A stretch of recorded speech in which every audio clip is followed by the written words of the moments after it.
రాజకీయాల కోసం తిరుమల పవిత్రతను దెబ్బతీస్తే ఏ బాబుకైనా వెంకన్న చేతిలో శిక్ష తప్పదా?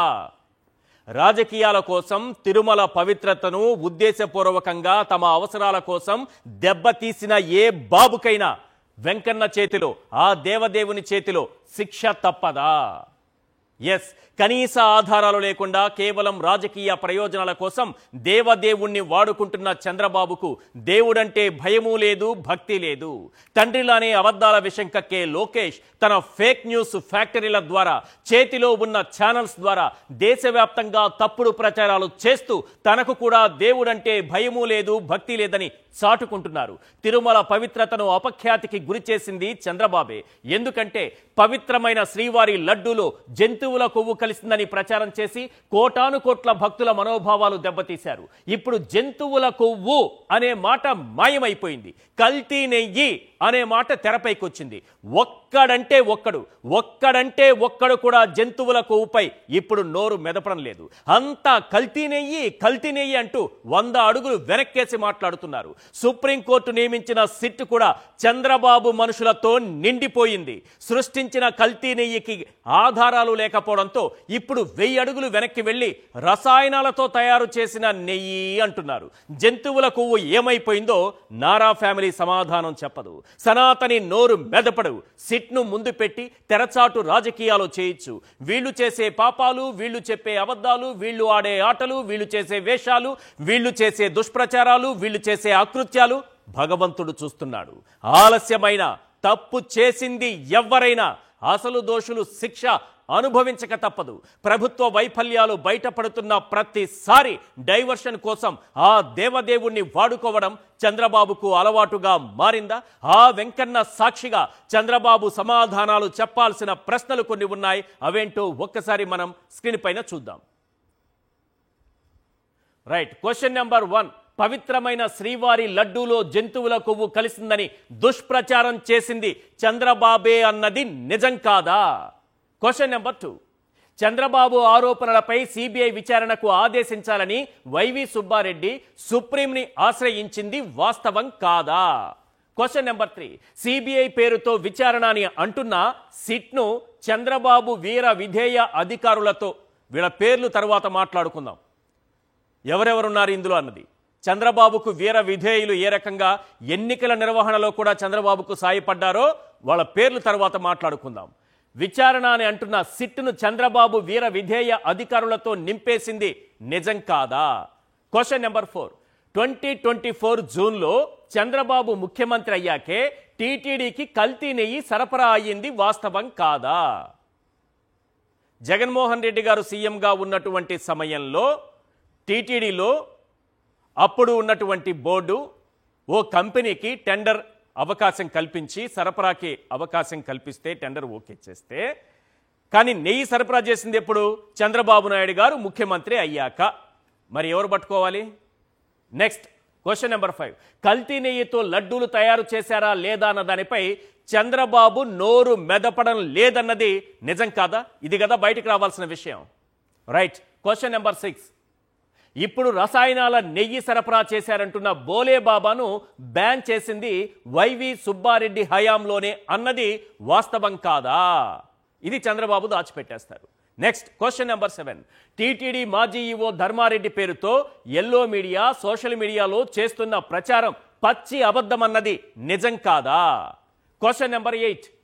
తక్కువ ధరకు నెయ్యి కొనుగోలు చేస్తే అది కల్తీ నెయ్యి అని బాబు అండుకో ప్రచారం చేసింది వాస్తవం కాదా? నెయ్యి గాని తక్కువగా కోట్ చేసి ఒకవేళ తక్కువ ధరకు ఎవరైనా కొంటే అది కల్తీ నెయ్యేనట. చంద్రబాబు నాయుడు గారు చేసిన దుష్ప్రచారం. వెంకటేశ్వర స్వామి లడ్డూలకు ఆయన పూసినటువంటి కొవ్వు మరకలు ఇంకా కనుక్కోలేదు ఎవరు. ఆ కొవ్వు నిజంగానే జరిగిందా, పూసారా లేదా అన్నది ఇప్పటి వరకు సిట్ విచారణలో తేలలేదు. ఇప్పుడు ఆ టీడీపీ నాయకులు చెప్పేదేంటి? తక్కువకు కొంటే కల్తీ నెయ్యి కొన్నట్టట. మరి ఒకసారి చూడండి, 2019 తర్వాత కిలో నెయ్యి 319కి ఇస్తే చంద్రబాబు హయాంలో కిలో 273 రూపాయలకే కొన్నారు. మరి ఇది నిజం కాదా? అప్పుడు కల్తీ నెయ్యి కొన్నది ఎవరు? ఇది దాచిపెట్టేస్తారు. Next, question number 10. బలవంతంగా తనతో అబద్ధాలు చెప్పిస్తున్నారని ఏపీ భవన్ ఉద్యోగి చిన్న అప్పన్న వీడియో రిలీజ్ చేసింది వాస్తవం కాదా? సాక్షి అంటూ పిలిచి వైవి సుబ్బారెడ్డి పిఏ అని పిలిచి ఆయన అకౌంట్లో డబ్బులున్నాయని చెప్పి ఆయన్ని పిలిచి బలవంతం పెట్టి కొట్టారో తిట్టారో తెలియదు కానీ ఆయన వీడియో చూస్తే ఆయన బయటకు వచ్చిన తర్వాత ఆయన ఒక వీడియో రిలీజ్ చేశారు.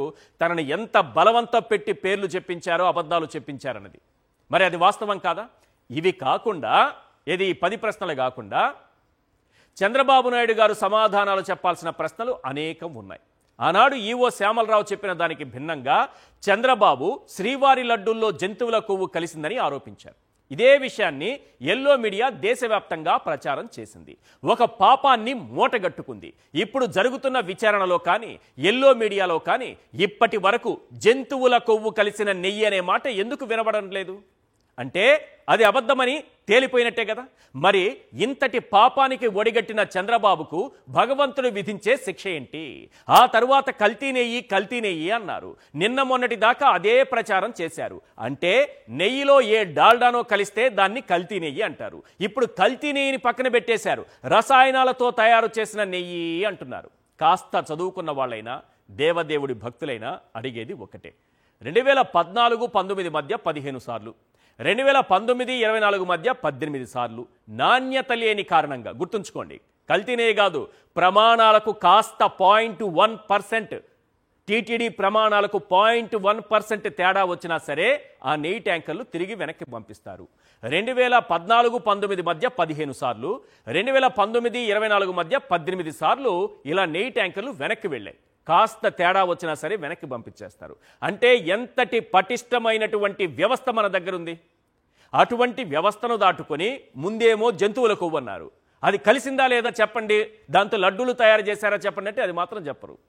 ఓన్లీ నేను ఆరోపిస్తా, నేను సైలెంట్గా పక్కన కూర్చుంటా, ఒక సిట్టుని వేస్తా, వాళ్ళు వచ్చి నేను చెప్పినటువంటి అబద్ధాలను నిజం చేయడానికి ప్రయత్నం చేస్తారు అన్నట్టుగా ఉందే కానీ మొత్తం జరుగుతున్న తీరు చూస్తుంటే ఎక్కడ కూడా జంతువుల కొవ్వు కలిసింది అనడానికి ఇప్పటి వరకు ఈ సిట్ కానీ స్టాండ్ కానీ ఒక్క స్టాండ్ తీసుకొని చెప్పలేదు.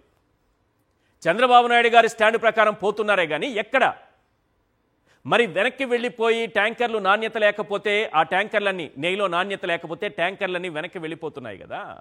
అంటే నాణ్యతలో ఏ మాత్రం తేడా ఉన్నా ల్యాబ్ టెస్టుల్లో దొరికిపోవడం, వాటిని వెనక్కి తిప్పి పంపడం అనేది జరుగుతుంది టీటీడీలో. ఇది చరిత్ర, ఎప్పటి నుంచో జరుగుతోంది, నెక్స్ట్ కూడా అదే జరుగుతుంది. అలాంటిది రసాయనాలతో తయారు చేసిన నెయ్యి అంట. మరి ల్యాబ్ టెస్టులకు అది దొరకదా? అది దొరికిన పోటు లోపలికి ఎలా ప్రవేశిస్తుంది చెప్పండి.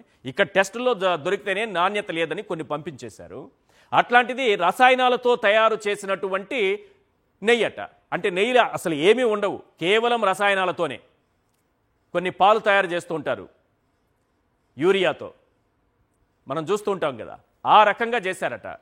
ఆ రకంగా చేస్తే మరి అది ల్యాబ్ టెస్టులకు దొరకదా? ఒకవేళ దొరికితే వెంటనే తిరిగి పంపిస్తారా లేదా? వారిపైన చర్యలు తీసుకుంటారా లేదా? అది లోపలికి ఎలా ప్రవేశిస్తుంది? అది దొరికిన పోటు లోపలికి ఎలా ప్రవేశిస్తుందన్నదే ప్రశ్న. దాన్ని తయారు చేస్తున్న పోటు సిబ్బందికైనా తేడా తెలియదా? ఇంతకాలం లక్షల లడ్డూలు ప్రసాదంగా, మహాప్రసాదంగా, దేవుడి వరంగా భావించి తిన్నటువంటి భక్తులకు తెలియదా రసాయనాలతో తయారు చేశారు ఈ లడ్డూలని? ఏదో ఒక ఆరోపణ చేయడం, దాన్ని నిజం చేయడం కోసం ప్రయత్నాలు చేయడం. దీన్ని బట్టి చూస్తే చంద్రబాబు చెబుతున్నవన్నీ పచ్చి అబద్ధాలే, ప్రచారం చేస్తున్నవన్నీ పచ్చి అబద్ధాలే. అసలు బోలేబాబాను బ్యాన్ చేసిందే వైవి సుబ్బారెడ్డి నేతృత్వంలోని టీటీడీ ధర్మకర్తల మండలి. సింపుల్, ఇది విషయం. అందుకే ఫైనల్గా ఒక్కసారి డిబేట్ స్టార్ట్ చేసే ముందు ఇవాల్టి బిగ్ క్వశ్చన్ మరొకసారి స్క్రీన్ పైన చూద్దాం. ఎస్, రాజకీయాల కోసం తిరుమల పవిత్రతను దెబ్బతీస్తే ఏ బాబుకైనా వెంకన్న చేతిలో శిక్ష తప్పదా?